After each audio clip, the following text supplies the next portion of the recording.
the Hand of the Lord International Church, where we are dedicated to equipping you with sound doctrine, nurturing you as a disciple, and fostering meaningful connections within our community of believers. Stay tuned as we grow together in faith. This is a Sound Doctrine broadcast.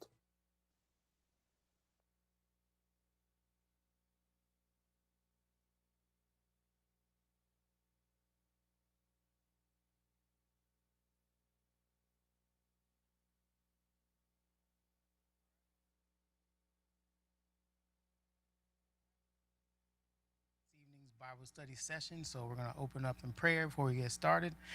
So Father God, we thank you for this opportunity that we're able to come together and learn about this topic, and of course see you in this topic, God. We pray for open hearts and open minds, open eyes to see the knowledge that people need to know. We pray that your word will come across the sanctuary clearly. It will bring illumination to us. We will increase our faith in you and increase our knowledge in this area. In Jesus' name, amen. Okay, first I want to thank Pastor Shelley and Lady Shelley for giving me this opportunity to talk to you all this evening about this topic. So today we're talking about growing your own vegetables, and the title is Growing Your Own Food Makes Sense. So on this first title slide, you can see, all these beautiful vegetables here. Hopefully at the end of this, at some point, you will hopefully create that abundance at your home, at your farm, at your residence. Because at the end of the day, whatever you can produce is going to be, sustenance to your body and to your family's body. So on this next slide here, we have a picture. This picture is from 2020. So what happened during 2020? COVID, right?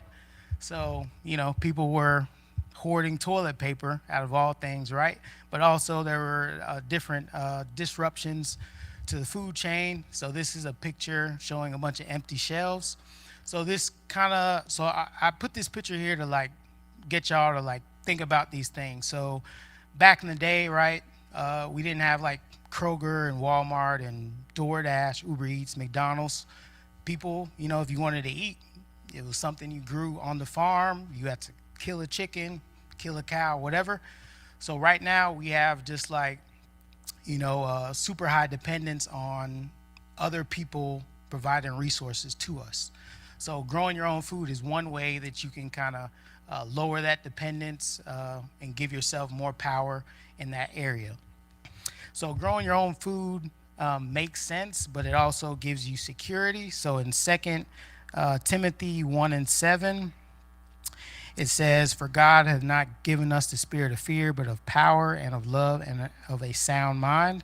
So, COVID, there was, of course, a lot of fear and confusion during that time. But also, I don't want you all to panic and think, you got to go spend $1,000 on canned goods or whatever, right?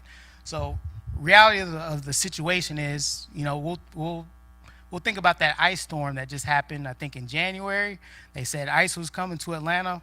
People ran to Walmart. They buying 10 jugs of milk and the whole meat section, all that. So naturally, we're reacting to something that could happen. But in reality, you need to just prepare with a sound mind. So in 2 Timothy 1:7, a sound mind basically means a self-controlled mind. So in contrast to panic and confusion that ensues when people, aren't prepared. So don't be scared, just be prepared for emergencies or situations.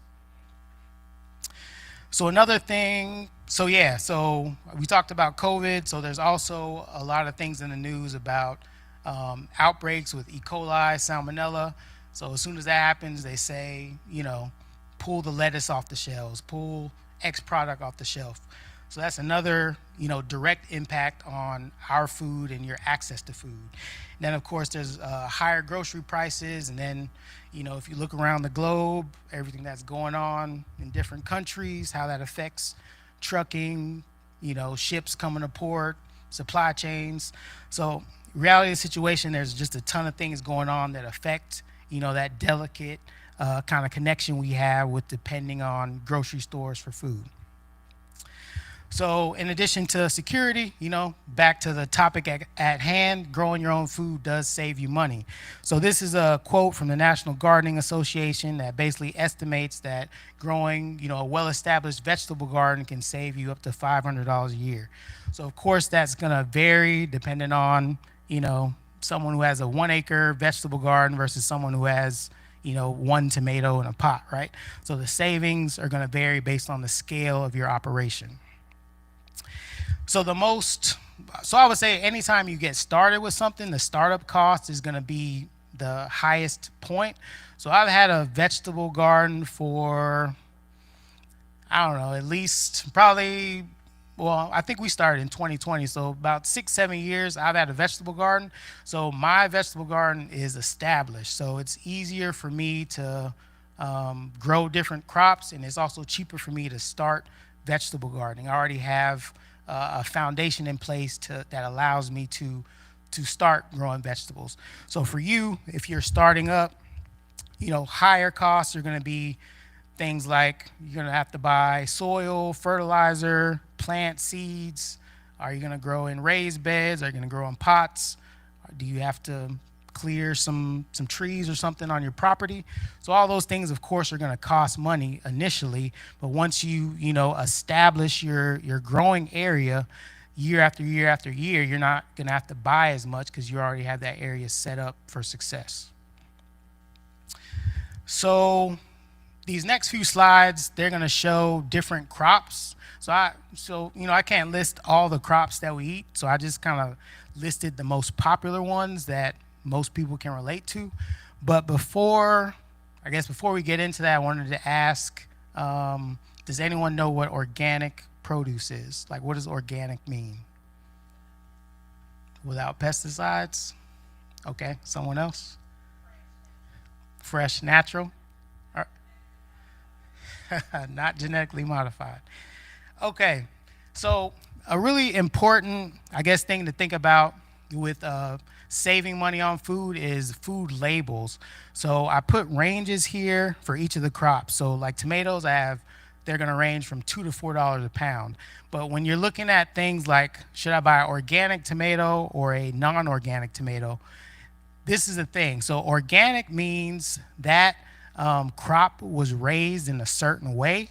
So, well, in America, you'll often see USDA organic. You'll see that little green and white label.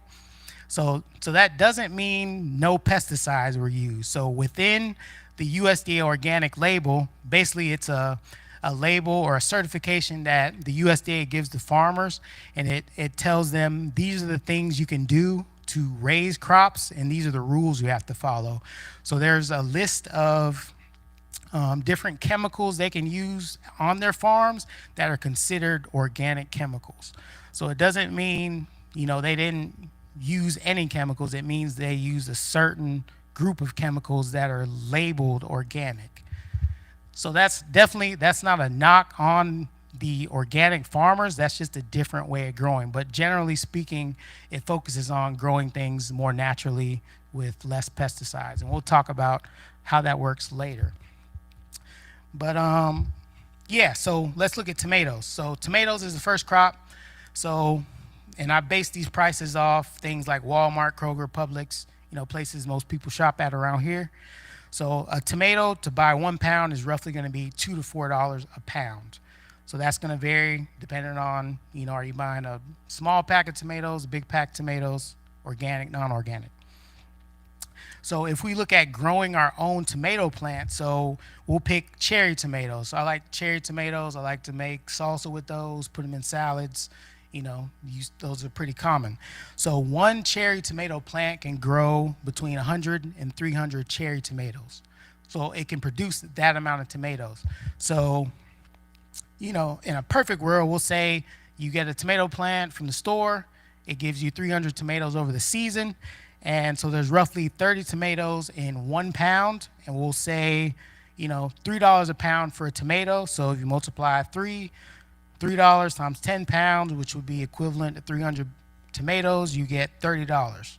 So you may be saying $30, that's not necessarily a lot, but if you're buying cherry tomatoes 3-4 times a month every month throughout the year, you know, you can do the math on that, right? So that's a cost you can save.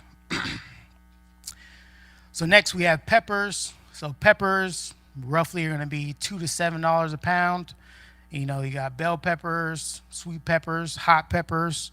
I like hot peppers. I like spicy stuff. So I'm probably not going to grow bell peppers personally because they just don't taste that good to me. But my example for growing peppers is a jalapeno plant. So one jalapeno plant can produce about 30 to 40 jalapenos. So if we look at the math, about 20 jalapenos equals 1 pound. We'll say $2 a pound on the jalapenos. So if we produce 10 pounds of jalapenos off a few plants, multiplied by $2, that's $20 of jalapenos. So you may not like a lot of spicy stuff. You can insert a bell pepper in that example. If you buy bell peppers, you know, 10 times a year, and you have your own bell pepper plant, that's another savings for you again. So then we have cucumbers. So cucumbers are going to be about $1 to $3 a pound. And the varieties of cucumbers, I mean, you're not going to see that much in the store. But one regular cucumber plant can produce about 10 to 30 cucumbers. So again, we'll break it down. 2 large cucumbers equal about 1 pound. You can do $1 a pound times 10 pounds, which is about 20 cucumbers. That equals $10. So as you can see, that adds up pretty quickly. So between tomatoes, peppers, cucumbers, you know, from the previous slides, I think we're up to like $50, $60 already off, you know, 4 or 5 plants. So then we have leafy greens. So leafy greens are going to be about $2 to $7 a pound. You know, leafy greens, you got spinach, collards, mustard greens, kale, you know, a ton of different varieties. So I just picked collard greens, right? Everyone knows what collard greens are. So one collard green plant is going to give you about 1 to 2 pounds of collard greens. So then we break it down, $3 a pound. You produce 10 pounds off of a few plants. That's $30. So Thanksgiving, holidays come up, you know, maybe you can supply the greens from your garden. So you're saving people money, you're giving them healthy food, so it works out. So next thing, I listed blueberries. So fruits are going to be more your higher value crop, more so than like tomatoes and peppers. So like for my household, we probably buy blueberries, I would say probably every single week. Like my son loves eating blueberries. He can go through a whole pack every week. So we probably should plant some blueberry plants now that I come to think of it. But so blueberries are going to run about $3 to $10 a pound. So with blueberries, one plant can produce anywhere from 5 to 25 pounds of blueberries. So there's about 200 blueberries in 1 pound. Let's price them at $6 a pound. $6 times 10 pounds of blueberries is at $60. So if you're like my household, $60 of blueberries, I mean, that could really help save us money in the long run, especially up to this point. We probably spent thousands of dollars on blueberries as much as we buy them. So overall, so the cost and the savings, it's gonna just vary based on the scale of it. So a bigger scale garden is gonna give you bigger costs versus savings. So in this picture here, you can see, you know, on the left, a tomato plant in one plot, and then on the right, you can see someone has a whole layout of different crops. So they could easily make or have a ton of cost and a ton of savings on all the crops that they're producing on that larger area.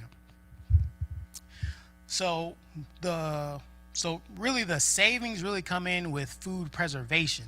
So y'all have been in the grocery store in the canned goods section, right? So all that is, that's food preservation. You know, you'll look on the can, it says good till 2029 or whatever, right? So they've harvested that food and they've packaged it and prepared it in a way that it'll last longer, even though they've already harvested it. So you can see here they have canned fruits, and then they also have pickled items. So canned goods, pickled items, freezing it. Like for example, I like spicy peppers. My favorite pepper is habanero. So at my house in my freezer, I think I have like 3 bags of frozen habaneros that I produced like 2 or 3 years ago. So I produced so much that I'm not gonna eat all those habaneros obviously, but I produced so much, I was able to freeze those, and then I just have those for when I want to use them. So this was a really cool story that I learned about in Genesis 41. So basically, the Pharaoh of Egypt had this dream, and he was saying the dream involved like cattle and corn. He was saying he dreamed about healthy cattle and cattle that didn't look so good, and he dreamed about healthy corn and corn that didn't look so good. So it was like 7 healthy cattle, 7 unhealthy cattle, 7 healthy ears of corn, 7 unhealthy ears of corn. So he had this dream, and he was basically like, it troubled him. The scripture says that he felt troubled after. So he started searching through Egypt for people to interpret the dream. He was like calling on like wise men and magicians, like, tell me what this dream means. So then he ended up asking Joseph, and Joseph basically said, God was showing you that there's going to be 7 years of abundance in Egypt. Then there's going to be 7 years of famine. And then once he told him that, he basically made Joseph in charge of making sure they were producing enough food during these abundance years. So they produced a lot of corn, a lot of grain. So in these 7 years, I believe it said like with the corn or the grain, it was like sand from the ocean. Like it was so much they were producing, they lost count of it. So they had the 7 years of abundance, then the 7 years of famine hit. Once that famine hit, of course, people were panicking. We're going to think in Bible time, but if you think about that now, if Walmart and Kroger was like, we're going to close for 7 years, what would y'all do? All of them said, we're going to take a break. We're going to close. People would, it'd be crazy, right? So basically what ended up happening during the famine, since they were prepared, he was selling this food from the storehouses to all the people of Egypt.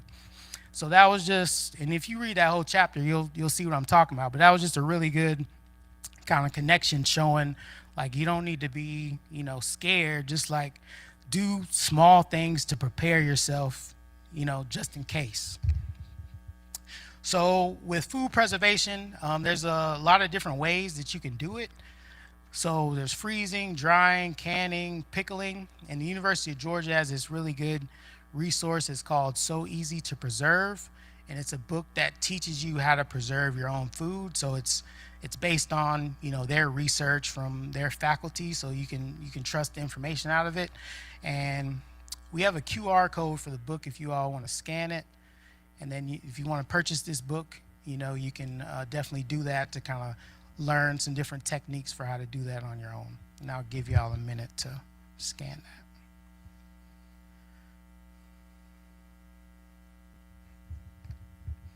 that. All right, y'all got it?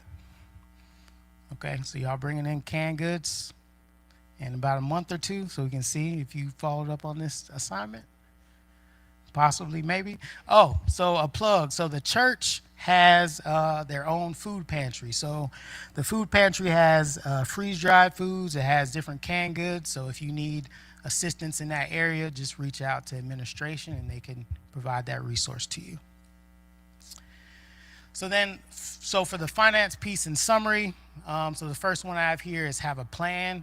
So again, I'm not telling you spend $1,000 on food or panic. Just, maybe set aside $10 a month to get some canned goods. You set aside $100 in the springtime to buy some plants.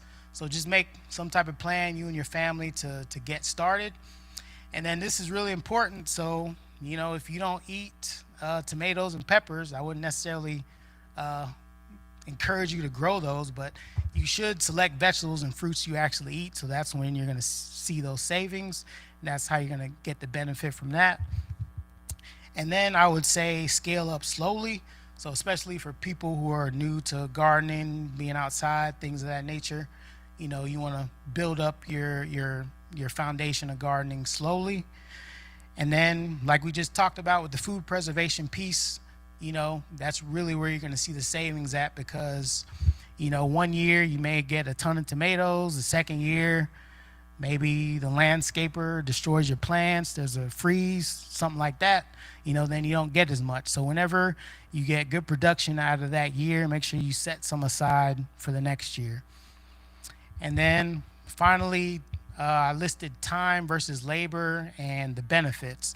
So, of course, it's hard to capture the cost of your time and labor, right? Because, if your job pays you $100 an hour, I'm not going to say, you should account for spending 4 hours in the garden so you lost $400.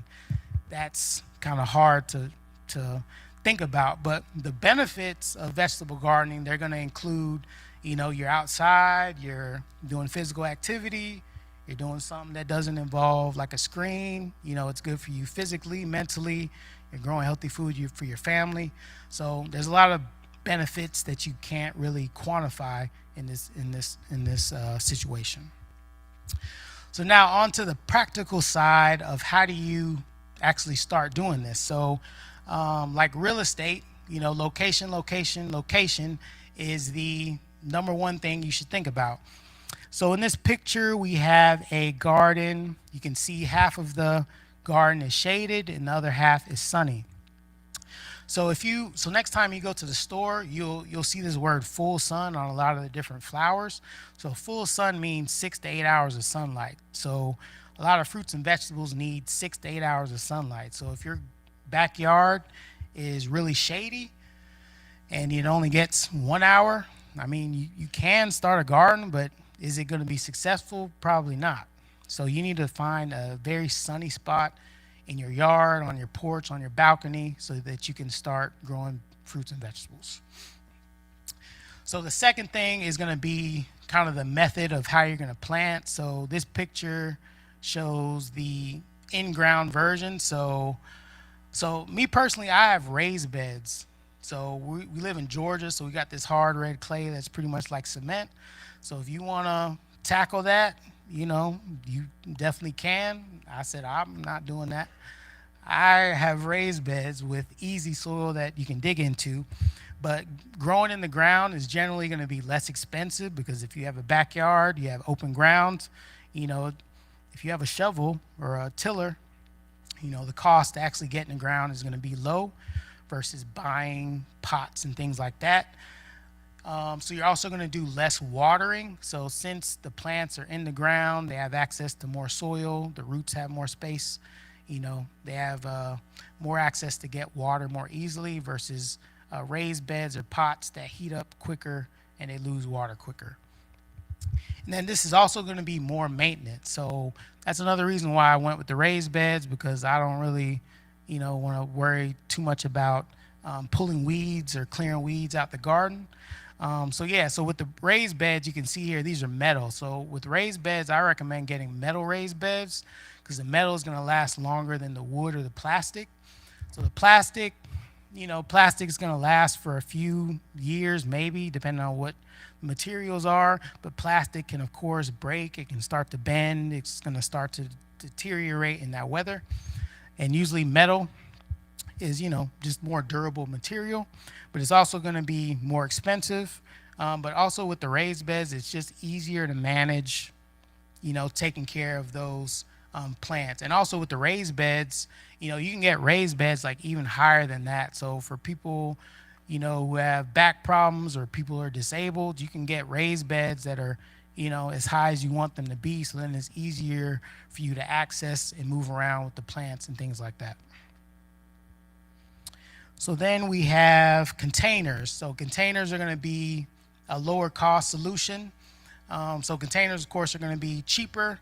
They're also going to be portable, more flexibility, because you can just move containers around, especially if you're trying to grow something that doesn't like cold, or you think, you need to move it somewhere else. If it's in a container, you can do that.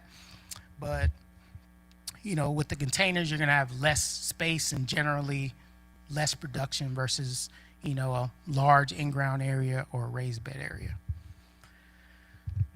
And then Another really cool, I guess to me, interesting way to grow food is going to be through hydroponics. So with hydroponics, this is actually where the agricultural industry is moving, is towards, this is called controlled environment agriculture or indoor farming. So a lot of people are moving towards this because growing food with hydroponics, you can grow it faster. The pest control or the pest pressure isn't the same because you're inside of a building, so you're not, warring against nature as far as bugs and disease and all that stuff. So what you see in the picture here, these are hydroponic towers, and there's a ton of different companies that sell these towers. So the towers, of course, compared to the other things that I've talked about, these are going to be a lot more expensive than getting a raised bed. So how these basically work is they're also going to require power because they use special lights to simulate sunlight. And that's what the plants need to be successful. And then there's no soil in hydroponics, so there's just plant roots, and the plant roots are constantly in a liquid water solution with nutrients in it. So, so the plants are going to be basically supplied by these nutrients, and that's how they grow a lot faster. So there's no soil, there's no digging, you don't have to go outside. So this could be an option for you, but it's also going to be the most expensive option. So another consideration for growing your own food is going to be water. And with this, kind of the, I guess, ongoing theme I want to, I guess, inform you all about is you want this to be as convenient for you as possible. Because, as you know, if something is convenient for us, we're more likely to do it, right? So you don't want to plant your garden, a 5-minute walk away from your house. You want your garden like right there by your back door. And same with the water. You want your water to be close to your garden. You don't want to fill up water tanks and have to walk them everywhere versus a hose that you can just pull out and water your garden, right? And what's really interesting about water, so water is probably the second most important thing other than soil, and rainwater is really going to help the productivity of your garden. And the thing with rainwater is free, right? So city water, you got to pay for that. But rainwater, this is a free resource for you to use to water your garden.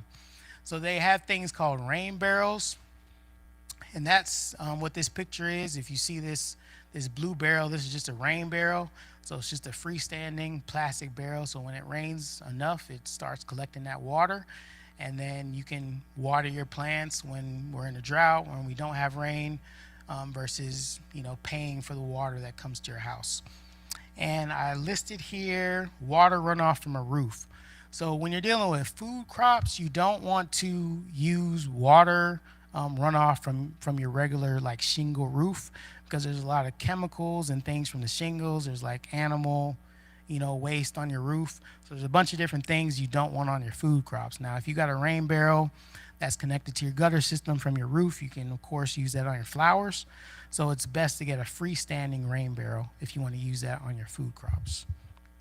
And the types of roofs that they recommend to use with a rain barrel is a metal roof. Like if y'all have seen those, like it's probably aluminum, flat aluminum roofs. Those are the best to use for roof runoff water if you want to use for your food crops.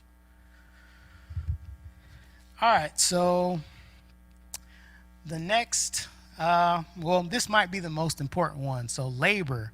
So if we look in Luke 10:2, so therefore said he unto them, the harvest truly is great, but the laborers are few. Pray ye therefore the Lord of the harvest that he would send forth laborers into his harvest.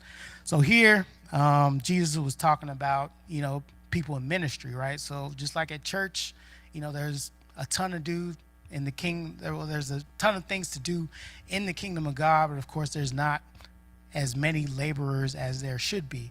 So this is going to be the same thing with the garden. So if you look at that first slide of my presentation, all that produce looks great, right? When you go in Publix, I like Publix to get produce from. all the produce in there looks great. This is like the most popular part of vegetable gardening. People love to see that, right? But what does it take to get that though? This is a great picture, but someone had to, you know, dig in the soil. They had to buy the plants. They had to go out there when it was hot, go out there when it was cold. Because, I mean, we don't really want to think about that. We just want to think about this great food we're about to eat. And I meant to put like pictures up because like a lot of companies put pictures up by gardens where, you know, the work is done, but what led up to that point of how that produce was made. So that's important. So if you're going to start this, you need to make sure that you have some help. So it's best, you know, if you're by yourself, of course, you may be able to do it to an extent, but the more help you have, the easier it's going to be. And producing successful vegetable garden takes a lot, like lifting, watering, planting, monitoring for pests, digging in the ground. Harvesting, of course, is the fun and great part, but remember, you know, there's more to it than just reaping the harvest. So then I'll put this ahead of water, so soil. So soil is going to be like the foundation of everything if you're planting, you know, in the ground, in raised beds. So soil provides nutrients, water, protection to the plants. So if you have healthy soil, most likely you're going to have healthy plants. So just like our bodies, you know, if you put in healthy stuff into your body, you know, most likely you're going to be healthy, right? So with soil, there's a lot of different things you can do to improve it. So those things are mainly going to be fertilizer, and they're going to be organic matter. So with fertilizer, we have a picture here of some organic fertilizer, and they usually put 3 numbers on it, and those numbers are going to refer to nutrients. So it's going to be nitrogen, phosphorus, and potassium. Those are like the 3 core nutrients that plants need to grow. So you always want to look at that ratio to see what that is. And then organic matter is going to be things like compost, leaves, things in the natural environment that help build the soil up. And then talking about leaves, so how many of you all like bag your leaves up and throw them away? Does anyone do that? Or do you see your neighbors do that? Yep. So what you're doing is you're really throwing away gold. So leaves are natural fertilizer for plants. So we really shouldn't be throwing these away or putting them in the landfill, because if you ever, next time you walk through a park or a natural area, maybe in the fall, there's a bunch of leaves on the ground. If you scrape those leaves back, there's always like a rich black layer right under those leaves, because trees drop their leaves. And you may think, you know, they're just doing that because it's changing the seasons. What they're really doing is they're dropping all that stored energy, and they're making deposits back into themselves and back into the plants and environment around it. So leaves are going to be, you know, full of nutrients for your crops. And then, so now that we have the soil, the water, the location, of course, you know, we all love to eat, but there's a ton of stuff outside that loves to eat the same stuff we like to eat. So we have our next topic, which is going to be pest control protection. So I put 1 Peter 5:8, so be sober, be vigilant, because your adversary, the devil, as a roaring lion, walketh about, seeking whom he may devour. So I'm not saying the devil is going to be in your garden, but all these different things outside are going to be fighting against you so that you're not successful in this, right? And in this scripture, vigilant means to watch, give strict attention to. So that means don't say you're going to start a vegetable garden and then you're going on, you know, a cruise for a month. Like, you have to monitor this thing, right? You got to watch it. Or when you come back, you might not have any vegetables. So this is back to the organic piece. So the most important part of pest control is going to be something called IPM, which is integrated pest management. So with this system, you prioritize doing many things before spraying chemicals on your crops. So that could be things like making sure the plants that you buy don't have pests on them already, making sure you're rotating your crops, making sure if you see a bug that looks odd on your vegetables, that you find out what it is and then you remove it immediately. So regular monitoring and prevention is going to be key. So it's easier to prevent a problem than to treat a problem, basically. So I know we're in DeKalb County, but I know, there's still deer and rabbits and other animals, around the city. So I used to work in South Georgia, and I heard a lot of like crazy concoctions, hot sauce and eggs and all that. I mean, if a deer is hungry, it's gonna eat the stuff. So that I wouldn't rely on any repellents. The best thing for that is to get a fence. So at least 8 feet. I mean, a fence is like your foolproof way to keep deers or rabbits, things like that, out of your crops. So physical barriers. And then insects are going to be a little different. So with insects, it's best to constantly inspect things that you bring into your garden. Also identify damage. So like this is a caterpillar that's eating a leaf. So you can see that hole it made. So that's a sign that a chewing insect is on your crop somewhere. So that's not going to be a deer. Like a deer is not going to chew a circle on the inside of your leaf. They're just going to eat the whole plant, right? So there's different indicators that you can use. So then it's also important to distinguish between good and bad bugs. How many people don't like bugs? Okay, like the whole sanctuary. Okay, so despite what y'all believe, there are good bugs and bad bugs. And then, of course, as a reminder, everything that's on earth has some type of purpose, even though we don't like them.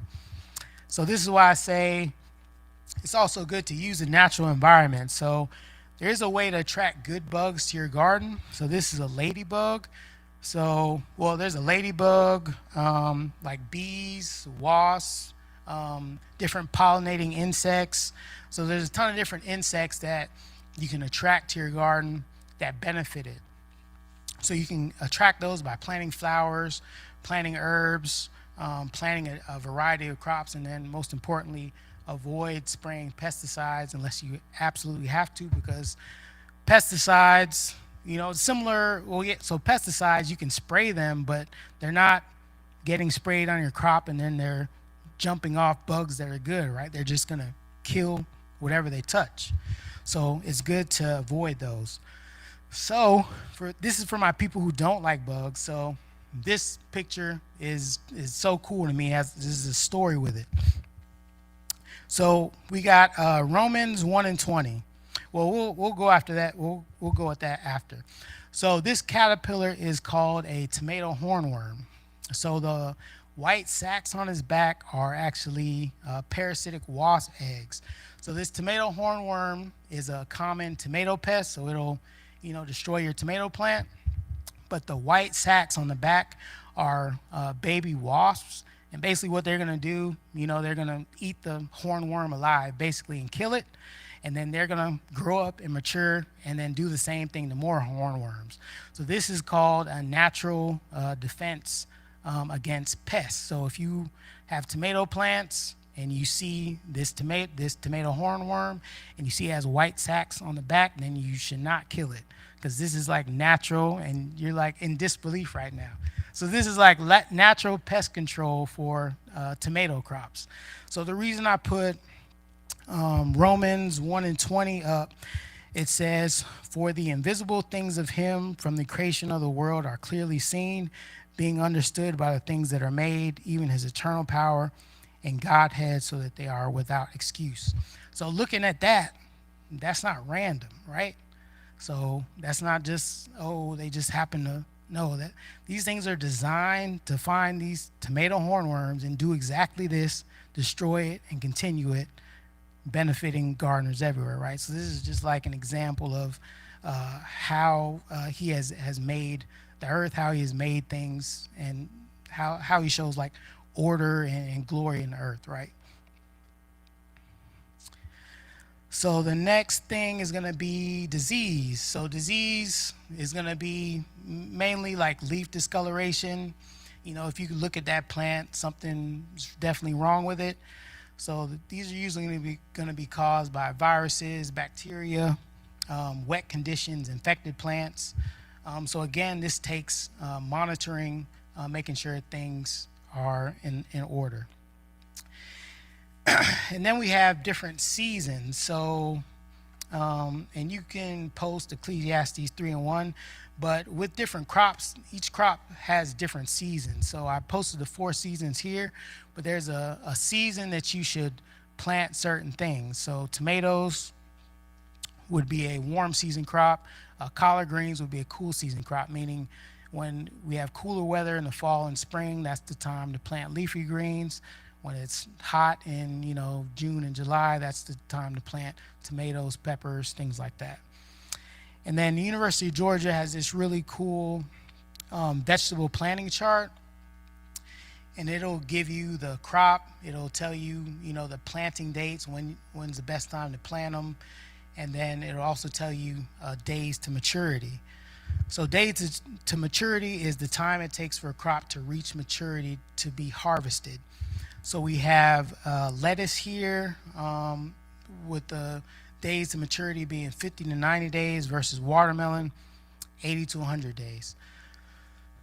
So with the lettuce or any leafy green, you're really just waiting for the leaves to get bigger, because the leaves are what you're harvesting from that crop.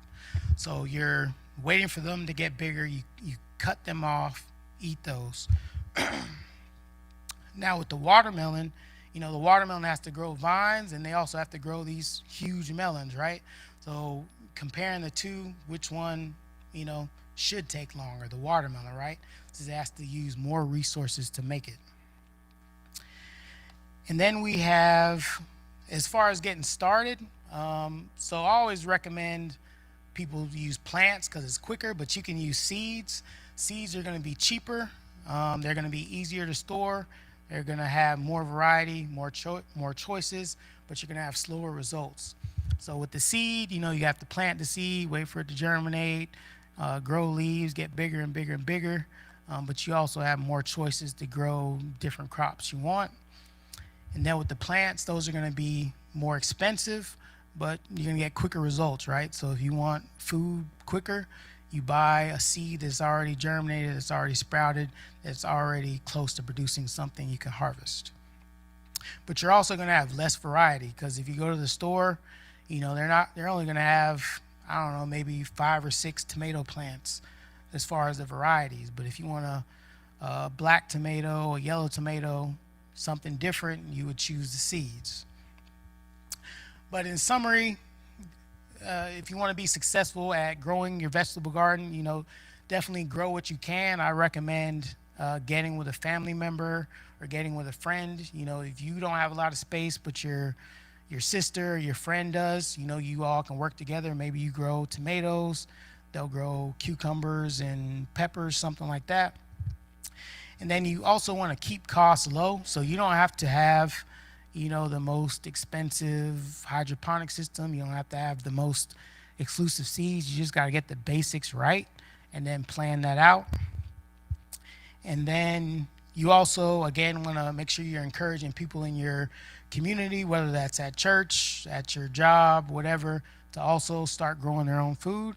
And then, if all else fails, you want to find a local farmer. So we have a ton of awesome farmers in the metro Atlanta area who are growing food. You can ask them. So I always recommend, if you find that farmer, you can say, how do you grow your crops? What chemicals do you use? What's your philosophy for running a farm?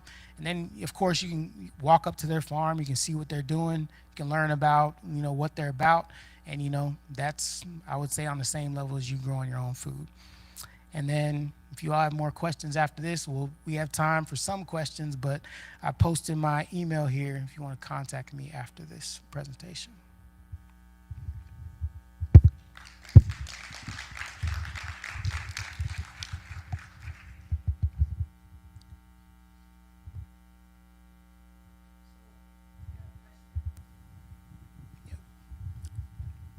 Thank you, Brandon. You got a question? Okay, question. So how do you keep away the insects, the bad ones? How do you keep the bad ones away? So how do you keep the question was, how do you keep the bad insects away or the bad bugs away? So I would say you want to make sure you're doing things to to naturally attract good insects to your garden.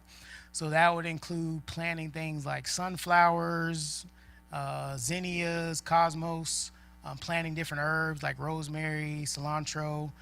So all those flowers and herbs naturally attract good bugs to your garden, and then they find the bad bugs and kill them.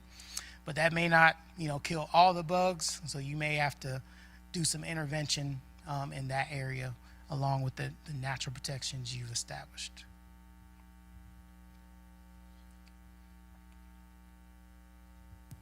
Good evening. I have a similar question. I have a raised garden bed, and I neglected it. So I feel like it's like teeming right now, and I'm like, okay, do I plant garlic? Do I plant onions, or do I like start all the way over? Because I don't want to plant for the spring, knowing that this is not good soil. So you want to delay planting until summertime? I want to know how to remedy this particular thing, because my solution would be to just throw away all the dirt. That's all I know to do. Yeah, so I wouldn't throw away all the dirt.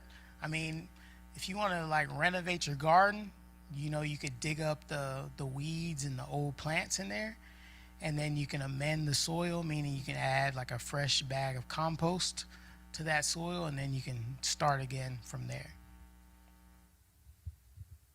But if I can see the bugs, I can see them. But bugs are always going to be there. Okay. You just thank don't want to see any bugs? Okay, you're going to send me an email with a follow-up? Okay. Good evening. When you have your raised bed garden, how do you go about rotating your crops or whatever? Because if they're in the raised, do you keep up with what you grew in this bed and then figure out what you're gonna put in that next bed? Yep, so great question. So with crop rotation, this goes back to planning out your garden. So if you have, we'll say you got 4 raised beds. So if this year you plant tomatoes and peppers in raised bed 1, so next year you want to move the tomatoes and peppers to raised bed 2. So you should keep like a journal. You can keep it on your phone, or you can keep a physical journal of the crops you plant and where, because if you plant the same crops in the same place over and over again, then you allow pest pressure to build up, and then that decreases your garden yield or your garden harvest.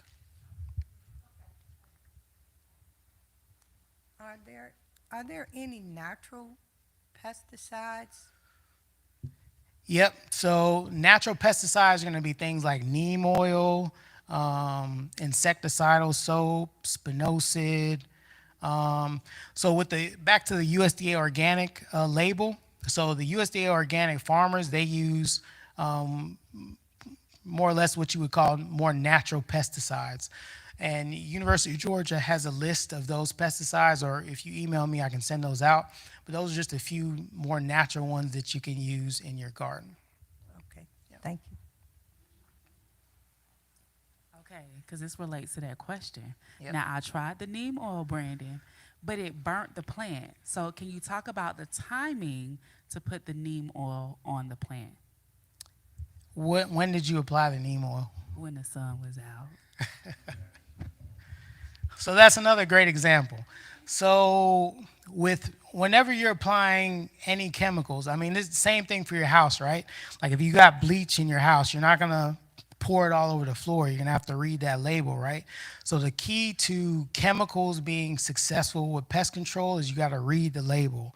So whatever the label tells you to do, and I believe with neem oil it says don't apply it when it's like 90 degrees outside, or to burn it, something like that.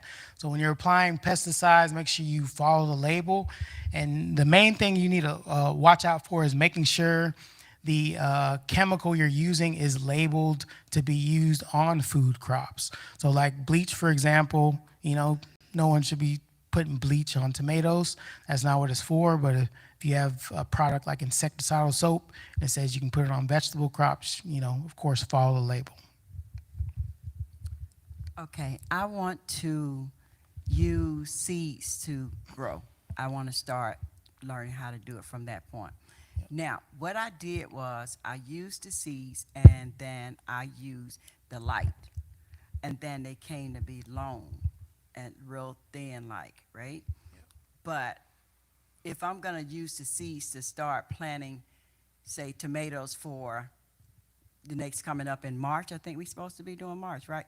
What's the best time I should have started with those seeds and why that came up long like that? All those good things, please. Yeah, so with seed starting, you usually start that 8 weeks before the last frost. So really, so we have that chart that UGA has, the planting chart. They'll give you the dates, but really you need to look and see. You really need to watch the weather and see when the last frost will be, typically for your area. So right now we're in February. The stores may have tomatoes out, but it's still too early to plant those out. But typically with seeds, you want to start doing those about 8 weeks before the last frost. Now, as far as the seedlings being really leggy or really long, so that could be due to different factors like how much sun they're getting. Are you overwatering? Are you underwatering? What type of nutrient mix are they growing out of? But back to UGA again. They have a really good seed starting publication that you can get that gives you like a step-by-step way to make sure your seedlings are growing in a healthy manner, so that you can just eventually take those out and put them in your garden outside. Yeah. Good evening. So talking about the overwatering, underwatering, so do you actually measure the water, and also how do you know what's actually wrong with the plant if it's dying and you don't know what it is? If it's too much sun, not enough sun, too much water, not enough water, like how do you know? Good question. So plants are pretty similar to people. So just like when we're not feeling well, we have a fever, we want to sleep, whatever. So there's usually indicators. So with plants, so if leaves are supposed to be green and they look yellow, or there's a hole in them, or there's spots on them, all those are different indicators that something is wrong. So with those, it's really best to research common insects, common diseases that affect those plants. So that goes back to your kind of pest management journal. As far as watering goes, so typically it's better with vegetable crops, it's better to water less frequently and water deeply versus I'm gonna water these every single day. Because as far as watering goes, a good way to measure if plants are getting enough is feeling the soil. So you can stick your hand into the soil to see if it's still moist or it's still wet, because that's an indicator that water is infiltrating down into the soil and the roots are getting that water. But with vegetable gardens, you don't need to water every single day. And then plants will also give you signs on if they need more water or less water. So I started a garden, but I used wood instead of metal. I got busy, so I kind of just stopped. But then I also realized like there wasn't enough sunlight where I was doing the garden. Yeah. I have two questions for that one. So you said like if there's not enough sunlight, find some. If I don't have it, is it healthy to transport, the soil and stuff that I have? Because I did the compost, the soil, the leaves, the everything to it. Is it okay to up and move it elsewhere, or should I start over? Yeah, so that's a good question. So yeah, if you started a garden in a place that doesn't get enough sunlight and then you found another more suitable location, you can definitely just move that soil. You can put it in a bag, you can put it in a wheelbarrow, put it in, plastic buckets, and move that soil and put it in a new area. Okay, my next question is how do you feel about using compost other than buying it for the store? Like in DeKalb County, they have places where you can go and get compost. I also use like fruit peels and like things like that. How do you feel about using those different things for compost? Yep. So another great question. So composting, so that could be a whole nother class in itself, but you can compost the food waste at your house. So compost is basically going to be browns, greens, air, and water.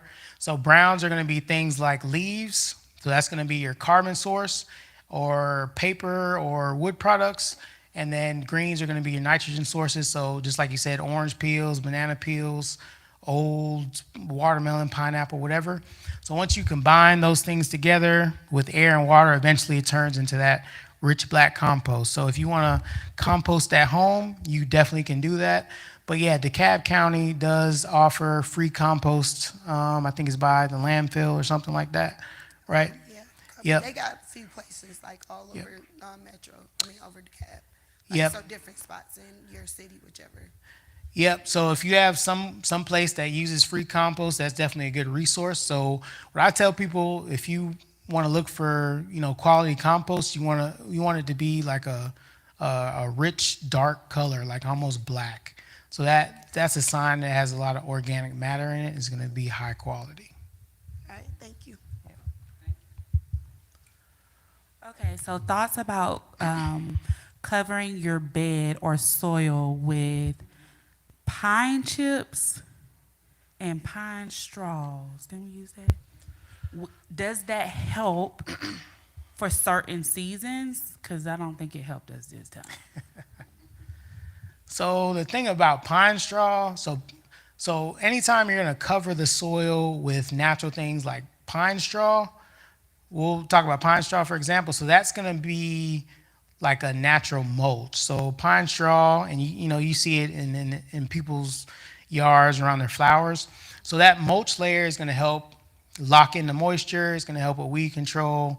It's going to help lock everything in to help your plants. But pine straw doesn't really break down into the soil that well.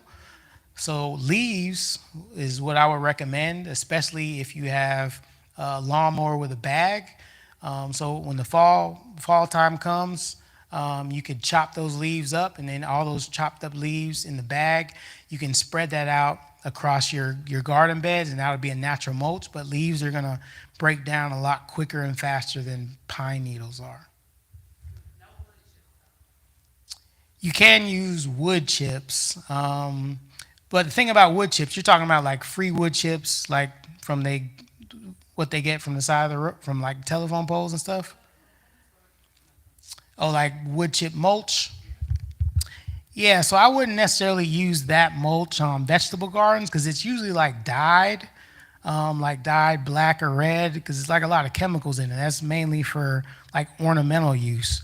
So that's fine for your roses and your flowers or whatever. But for your food crops, you want to use something like leaves. You can use newspaper. You can use cardboard, like things that will naturally break down and don't have all those chemicals in it. Okay, we have a question from Chris online. They're asking, do you have suggestions for the setup of what should or shouldn't you plant together? Also, would you recommend using lime around raised beds to deter pests? Using lime? Yep, so lime isn't a pest control solution. So basically what lime does, it changes the pH of the soil. So like water, we're going back to science class. So water has a pH of 7. So 7 is neutral. So what lime does, lime increases the pH. So with vegetables, generally speaking, they like a neutral pH. But blueberries, they like a more acidic pH around like 4 to 5. So in that situation, you use sulfur to lower the pH. And then what was the other part of the question? What should or shouldn't you plant together? Yep. So what he's asking about is companion planting. So generally speaking, you can plant things together that are in season. So warm season crops, for example, if you want to do tomatoes, peppers, and cucumbers, you can definitely plant those together. And for companion planting for those type of plants would be things like basil, marigolds, flowers, some of those natural things I talked about that attract good bugs. Now, things you shouldn't plant together. So I would say with that, it'd be good to think about like sunlight. So have y'all seen like okra plants? Okra gets super tall, so you wouldn't want to plant, a bunch of okra plants and then plant a small, what would we say, like a smaller maybe cucumber plant that gets shaded out by the okra. So in that situation, the okra may decrease the sunlight the other plants get behind it, and then you wouldn't want to plant it that way. So there's a lot of, I guess, different factors you can think about with that. Hi, I have two questions. You mentioned good compost. I discovered recently that the landfill has free compost. So, do you have any thoughts on what do you mean by good compost? Yeah, so when I say good compost, so good compost is really going to have, well, depending on what you use, because I think with the cab, I think they use like just a lot of tree branches, and I'm not sure what else. But like we'll say, like there's a company called Supersod that makes something called the Big Yellow Bag, which is a huge bag of compost.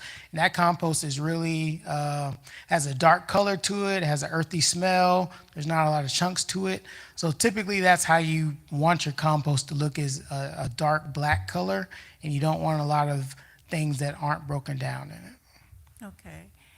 And the other question is, how far-reaching is your contact information? I mean, it's just like from this session, a few questions, or the reason I ask is I find it difficult to research because you start to get all kinds of information.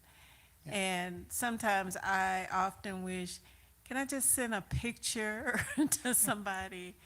Because a picture is worth 1,000 words as to what's causing this to do this. Are you open to that? Yep. So I was going to say you can definitely email me, but generally speaking, so again, back to University of Georgia. So University of Georgia, they have something called extension offices. So they have an extension office in every county in Georgia, and they have people called agriculture agents. So I used to be one of those. That's why I'm constantly referencing them. But so each county has agriculture agents or agriculture staff where you can get your soil tested. You can see, what's in it. They can test your water. They can identify pests for you. You can send them pictures. They can come out and do site visits. They can help you plan your garden. They can recommend crops to grow. So on the local level, that is your source, but you can still, email me if you have questions. That's very helpful. Thank you. Yeah. Hello, Brandon. How you doing? I was going to say, can you expound more on fertilizers? You talked about the codes on the back of the fertilizers, but can you expound more on that? You just mentioned soil testing. That's what I was going to say, because maybe somebody is buying too much based on the numbers. It may be too much phosphorus or too much nitrogen. And so how can they gauge what to use in their garden and in their landscape? Yep. So with fertilizer, you definitely can overdo fertilizer. So 10-10-10 is a really common one, especially for like turf grass. So you got synthetic fertilizers, then you got more natural fertilizers. So so really you can go overboard with either one. So for you to know how much fertilizer you need to apply, especially in the garden, on the label of that product, it'll say, for 100 square feet, apply 2 cups to this area, and then reapply after 6 weeks or whatever. So with that, it's best to look at the label to see how much fertilizer that you need to apply to, vegetable crops. So, I went to the doctor because I've always had like reactions to watermelon and bananas and pineapples. I still eat them, but when I went to get tested again as an adult, my doctor says that I'm not allergic to the fruit. I'm allergic to what is grown with. So is there a certain type of fertilizer or pesticide or anything that you know of that is used on these fruits that I could be aware of, like not using, because I would like to grow them, but every time I eat them, I'm having a reaction. Like my mouth is bumping up, or itchy throat. I even had an incident on a plane to Kenya with walnuts. I don't even know if it was the walnuts, but I did get tested when I got home, and they said that it wasn't a walnut. So I'm like kind of confused on like, is it something that I need to stay away from? Because she couldn't like pinpoint it, but is there something like exact as being planted with these different plants that maybe I should stay away from? Yeah, so this goes back to finding your local farmer, right? Okay. So, the food that's in the store, we don't know the story behind it. You go to Kroger and get a watermelon, I don't know if it came from Georgia or California or wherever. So you don't know the story unless either you grew it yourself or you find a local farmer. But I mean, there's a ton of different chemicals that are applied to food, pesticides, fertilizers. Maybe there was a chemical in the truck that was transporting the food. So that really just goes back to the importance of like shortening that connection between, where our food comes from. Like the closer it is, the better eye you can kind of keep on it. So. All right, thank you.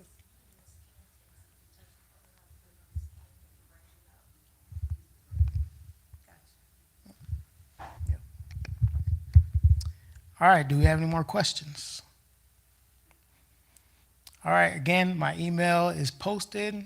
Again, appreciate the opportunity. If y'all have any questions, let me know.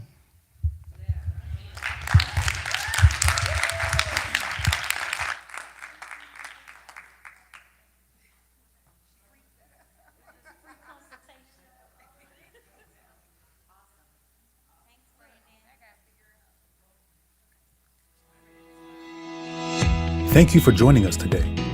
We love that you've entrusted us to be a part of your spiritual growth. Be sure to check the links in the description to learn more about salvation, planting, and ways to give. Don't forget to like, share, and subscribe to our podcast and YouTube channel. Join the conversation and stay connected using #TheHandOfTheLordChurch. We'd love for you to be a part of what God is doing here, so check out thehand.us/events for upcoming gatherings and opportunities to fellowship. We pray the word has ministered to your heart and inspired you to expand God's kingdom. Until next time, according to 3 John verse 2, Beloved, I wish above all things that thou mayest prosper, be in good health, even as thy soul prospers. In Jesus' name, amen.